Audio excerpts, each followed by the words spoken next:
étudiants et étudiantes. Aujourd'hui, on va commencer notre cinquième partie dans la révision de biologie en troisième secondaire. Les fois passées, on a terminé jusqu'à la reproduction asexuée. Aujourd'hui, on va commencer une nouvelle partie, c'est la reproduction chez les plantes angiospermes. Qu'est-ce que ça veut dire les plantes angiospermes? C'est-à-dire les plantes qui ont des fleurs. Et ainsi, la fleur est considérée comme un organe de reproduction sexuée. Pourquoi? Parce que la fleur contient les organes sexuels, soit l'organe mâle qui produit les graines de pollen comme des gamètes mâles, et les organes femelles qui produisent quoi? Les ovules comme des gamètes femelles. On va commencer notre question. Regardez bien. De ce qui suit doit être présent dans les fleurs pollinisées par le vent. Qu'est-ce que ça veut dire les fleurs pollinisées par le vent? Parce qu'on a déjà appris que simplement on a plusieurs formes de la pollinisation, soit par le vent, soit par l'eau, soit par les insectes. Mais notre question demande quelles sont les caractéristiques des fleurs qui sont pollinisées par le vent. Regardez les réponses. Regardez notre choix. Les graines de pollen sont nombreux et légers. Puis, les stigmates sont entièrement recouverts de pétales. Les pétales ont des couleurs vives. Numéro D, le niveau des stigmates est inférieur de lenteur. Ça va? On demande quelles plantes peuvent être pollinisées par le vent, quelles sont les caractéristiques. Bien sûr, la réponse c'est quoi? Les graines de pollen sont nombreux et légers. Pourquoi? Parce que simplement, pendant leur transport, il y en a un grand nombre de graines de pollen qui sont perdues pendant leur trajet. Ça va? Deuxième question. C'est quoi? Regardez bien la deuxième question. Quelle est la forme des gousses de pois résultant du traitement des fleurs avec de la poudre de graines de pollen en solution d'éther? Ça va? Bien sûr, c'est une matière qui incite l'ovaire. Regardez bien la question. On va avoir des graines vides, des gousses vides de graines, ou plus longs, ou plus volumineux, ou simplement peu de graines. Qu'est-ce qu'on a fait? On a mis la poudre de graines de pollen de solution d'éther sur cette plante. Les gousses peuvent être vides de graines, ou plus longs, ou plus volumineux, c'est-à-dire plus grandes, ou peu de graines. Quelle est la réponse correcte? Bien sûr, on appelle ça, c'est quoi? Simplement, c'est la parthénocarpie. Regardez, la parthénocarpie artificielle. On peut avoir des graines ou des gousses vides de graines. Ça va comme ça? La question suivante, c'est quoi? Étudiez les croquis qui montrent les étapes de la formation des gamètes mâles chez la plante. Gamètes mâles, c'est-à-dire simplement, ce sont les graines de pollen. Regardez le croquis, 2N, puis l'opération 1 va donner des cellules N, puis opération 2 va donner des cellules N, qui à la fin va donner opération 3 qui donne des graines de pollen. Quelle est la question? Regardez. Quel est le but de l'opération 2? Regardez l'opération 2, c'est-à-dire on a commencé par une cellule N qui va donner encore des cellules N qui subit une opération 3 qui va donner des graines de pollen. C'est une question très importante, ça. Quels sont notre choix? Premièrement, la réduction de la matière d'éther, c'est-à-dire pour diminuer le nombre de matières d'éther, regardez bien l'opération 2. Deuxième point, la duplication de la matière d'éther, est-ce que ça c'est vrai? Troisième point, la division du noyau du microspore et sa distinction. Quatrième point, c'est l'épaississement de l'enveloppe de graines de pollen pour sa protection. L'opération 2. Bien sûr, regardez bien, quelle est la réponse? La réponse, bien sûr, c'est quoi? La division du noyau du microspore et sa distinction. Pourquoi? Parce que le noyau du microscope va se diviser pour donner deux noyaux, toujours N, et noyau pollinique et noyau reproducteur, et ça existe dans les graines de pollen. Très bien, regardez la question suivante. Quel est le point de ressemblance entre les graines de fèves et les fruits graines de riz? Graines de fèves sont des plantes de quoi? Sont parmi les plantes dicotylédones, et le riz, c'est parmi les plantes monocotylédones. Ça va comme ça? Faites attention de ça. On cherche quoi? Le point de ressemblance. Premièrement, regardez la question. Renferme un micropyle à travers lequel passe l'eau lorsque la germination, ça va? Bien sûr, l'existence des micropiles se trouve pour faire entrer l'eau, bien sûr. Deuxième point, l'embryon se nourrit sur l'endosperme lorsque la germination, est-ce que les deux graines renferment l'endosperme, oui ou non? On doit réfléchir. Si l'embryon se nourrit la nourriture conservée dans les cotylédones, c'est-à-dire dans les deux cotylédones, lorsque la germination, est-ce que les deux graines renferment les deux cotylédones ou l'origine de l'enveloppe qui les entoure? Regardez bien, réfléchissez bien sûr, la réponse c'est quoi? C'est renferme un micropyle parce que le micropyle existe dans les deux formes de graines, soit la fève ou soit même le riz. Il renferme un micropyle à travers lequel passe l'eau lorsque quoi? La germination. Question très importante. Regardez la question suivante. Quelle est la solution utilisée par un paysan pour activer la croissance des racines sur les nœuds de la canne à sucre? C'est une plante, la canne à sucre c'est une plante. Qu'est-ce qu'il fait le paysan quand il met de quoi? Quelle est la solution? On cherche ici la solution. Ça va pour activer la croissance. Bien sûr, cette solution doit être enfermée de quoi? Des matières nutritives. Regardez bien pour le développement du nœud là. Est-ce que c'est l'azote liquéfié ou l'indole acide acétique, IAA, ou le lait de coco, ou quoi? L'acide nitreux. Maintenant, c'est-à-dire que l'homme là va utiliser la matière. Il va chercher la matière. Ce n'est pas de matière sécrétée par la plante. Il va chercher cette matière. Bien sûr, quelle est la réponse? C'est quoi? Le lait de coco. Pourquoi le lait de coco? Parce que c'est une solution qui renferme les matières nutritives, etc. Bien sûr, ce qui aide au développement de la plante. Bien. La question suivante. Quel est le point de différence? Ici, on cherche le point de différence entre quoi? Les étapes de formation des graines de pollen comme des quoi? Des gamètes mâles et encore les ovules comme des gamètes femelles chez les plantes florales. Quelle est notre réponse? Regardez, 4 choix.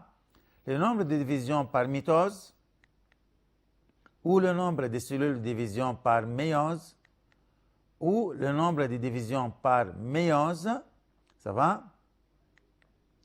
Quatrième point, l'arrangement de l'occurrence de la division par mitose et par méiose. Réfléchissez bien quel est le point de différence entre les étapes de la formation des graines de pollen et encore les étapes de la formation des ovules. Quelle est la réponse? Regardez bien. C'est le nombre de divisions par quoi? Par mitose, parce que ce nombre-là diffère d'une cellule à l'autre qui se déroule dans les organes femelles, diffère bien sûr qui se roule dans... maintenant, la question suivante. Étudie le diagramme, c'est-à-dire c'est un schéma qui se montre les niveaux floraux. On a combien de niveaux floraux? On a 4, bien sûr. D'une fleur complète, fleur standard, c'est arrangée de l'extérieur à l'intérieur, de dehors vers dedans, c'est-à-dire de l'extérieur vers l'intérieur. Puis déduit, ce qui favorise l'autopollinisation. Qu'est-ce que l'autopollinisation? C'est que la plante fait, les graines de pollen de la plante fait la fécondation avec les ovules de la même plante. Regardez bien. Bien sûr, regardez, on a combien de niveaux de l'extérieur? X, puis Y, puis Z, puis L. On cherche quels sont les quoi? Ce qui aide. Est-ce que c'est quoi? X protège les composants internes, ou Y attire les insectes, ou C, L devient mûr avant Z, ou bien sûr, Z et L deviennent mûrs quoi en même temps. On cherche ici quoi? Le autopollinisation. Ça va? C'est-à-dire, on a besoin que les deux gamètes mûrissent en même temps. Quelle est la réponse? Regardez. Z et L. Quel est Z? C'est le quoi? Z, c'est qui se trouve quoi? Regardez ici, c'est à l'extérieur, c'est simplement quoi? L'androcée. Et L, c'est le pistil, c'est qui se trouve à l'intérieur. C'est l'organe quoi? Femelle. C'est-à-dire les deux mûrissent en même temps pour donner les quoi? Les graines de pollen et en même temps pour donner les ovules. La question suivante. Lequel de ce qui suit décrit le fruit d'aubergine? Vous connaissez ça bien, très question simple et facile. Regardez, sans graines, ou fruit réel ou réel fruit, ou a une graine, l'aubergine, ou faux fruit. L'aubergine, bien sûr, la question est facile. Simplement, c'est un réel fruit ou c'est un fruit réel.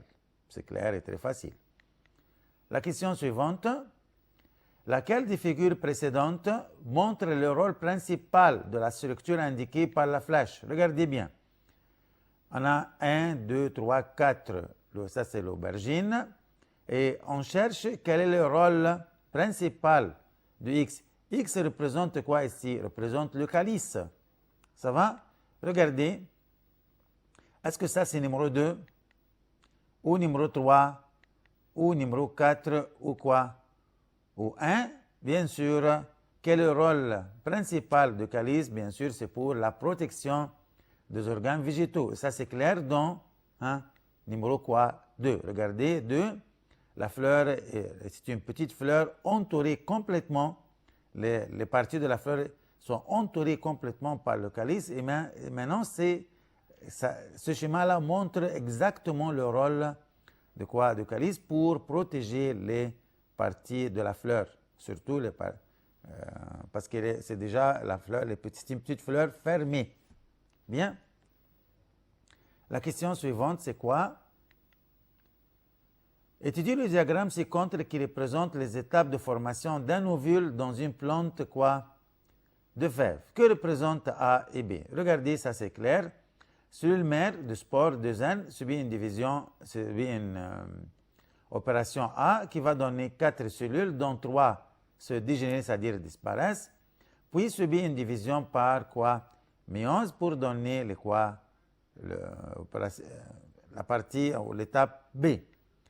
Est-ce que c'est division par mitose et 4 cellules, ou division par méiose et 8 noyaux, ou division par méiose et 4 noyaux, ou division par mitose et 8 cellules. Regardez, ça on appelle ça qui se trouve dans le sac embryonnaire. C'est quoi exactement? Ah oui, la réponse c'est quoi? C'est la division par méiose et donne B, c'est-à-dire représente 8 noyaux. Ça va? 4 qui se trouvent dans chaque pôle, puis bien sûr, vous connaissez bien les étapes. Il y en a 2 qui se dirigent de chaque pôle vers le milieu, le centre du sac embryonnaire, etc. Puis on continue la fécondation. La question suivante. Lequel de ces fruits diffère du reste de quoi? Du groupe. Ça, c'est très clair. On a A, la pomme. B, c'est l'orange. C, c'est la mangue. D, c'est la tomate. Diffère, bien sûr, ça c'est très clair, c'est quoi? C'est, regardez, D, ou C, ou B, ou quoi? Ou A, quel y en a un fruit qui diffère des autres? Bien sûr, c'est très clair, c'est quoi? C'est A, c'est la pomme, parce que la pomme, c'est un quoi? C'est un faux fruit. Et les autres, soit B, ou soit D, ou soit C, sont des quoi? Des fruits réels. Bien, regardez cette question. Étudiez la figure qui montre une partie d'un ovaire mûr. Quelle est la lettre qui exprime le contenu du sac embryonnaire? C'est une question directe et facile. C'est D, ou C, ou B, ou quoi?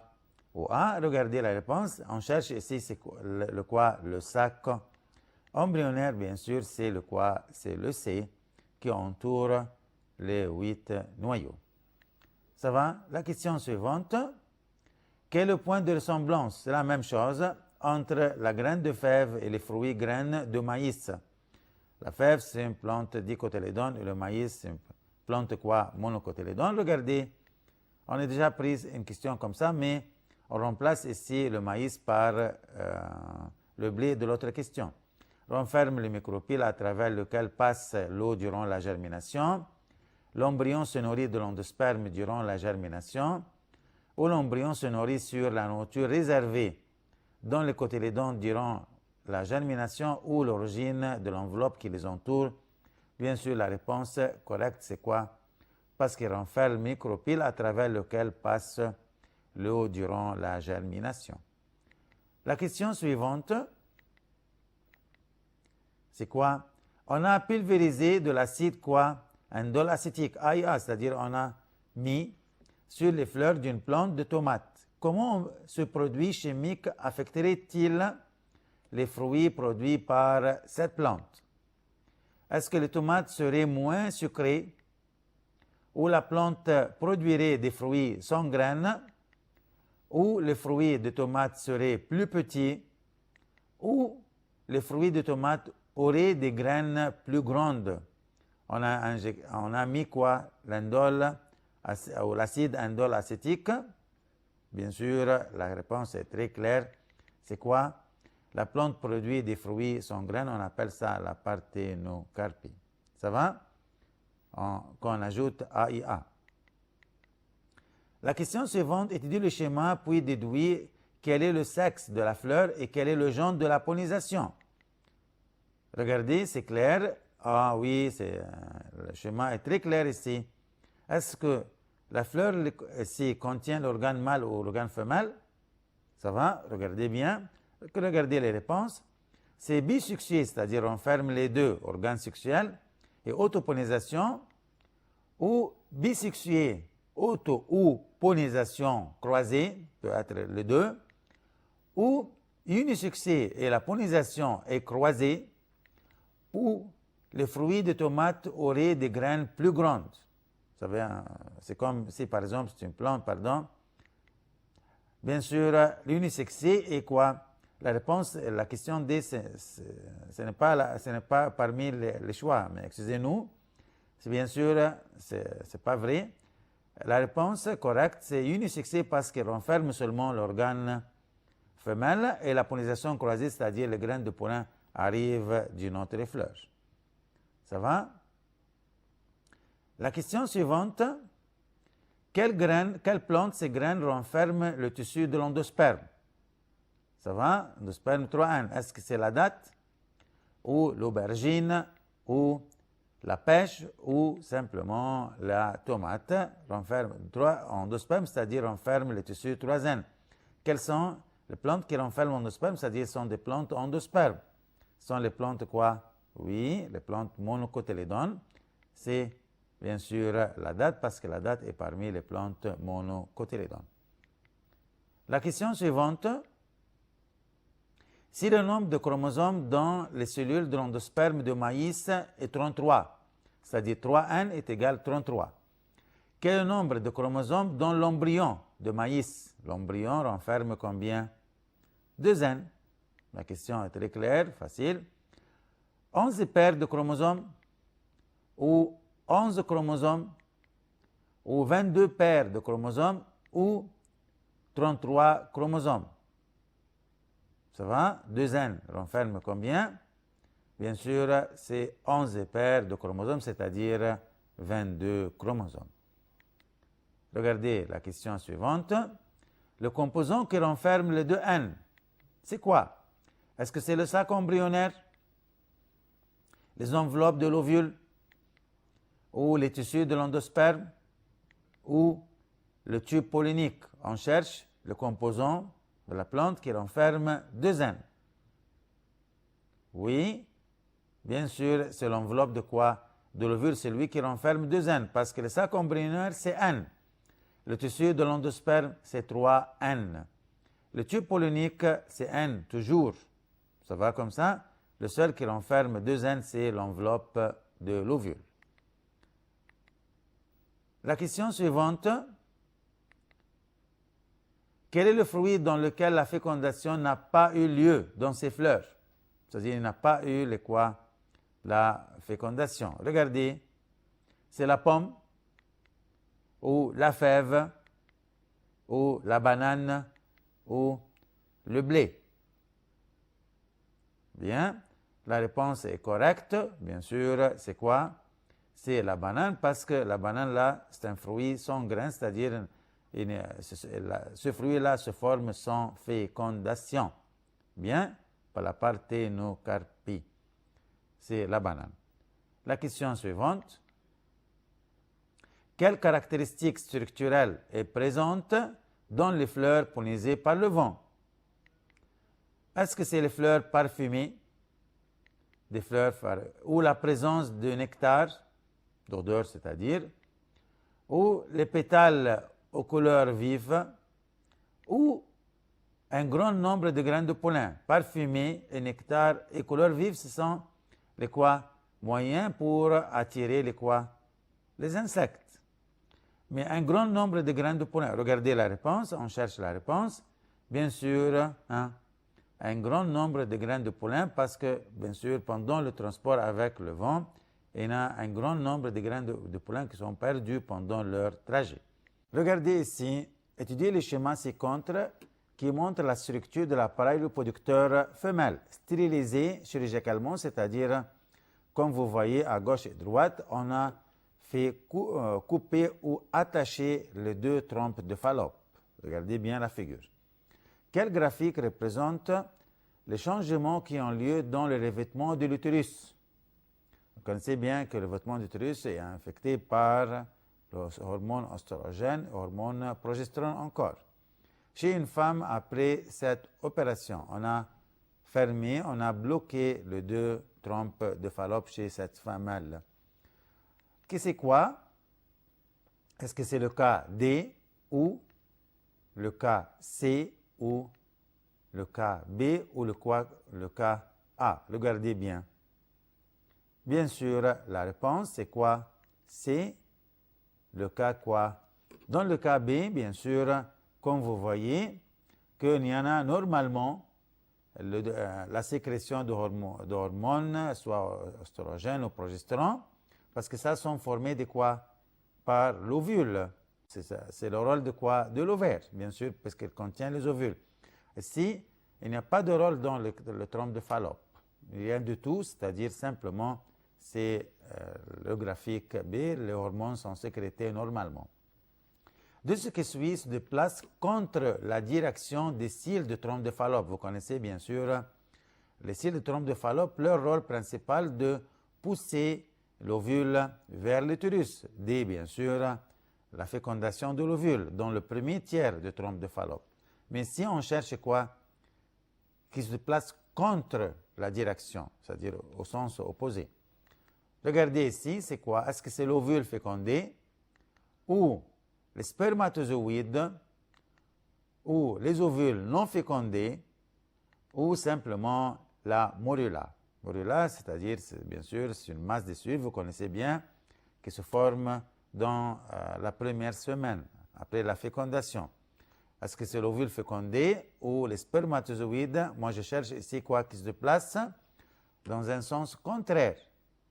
De mouvement et les cils, de trompe de Fallope pousse toujours, qui se trouve à l'intérieur, vers l'utérus. Bien sûr, qui se place contre, ce sont les spermatozoïdes, bien sûr.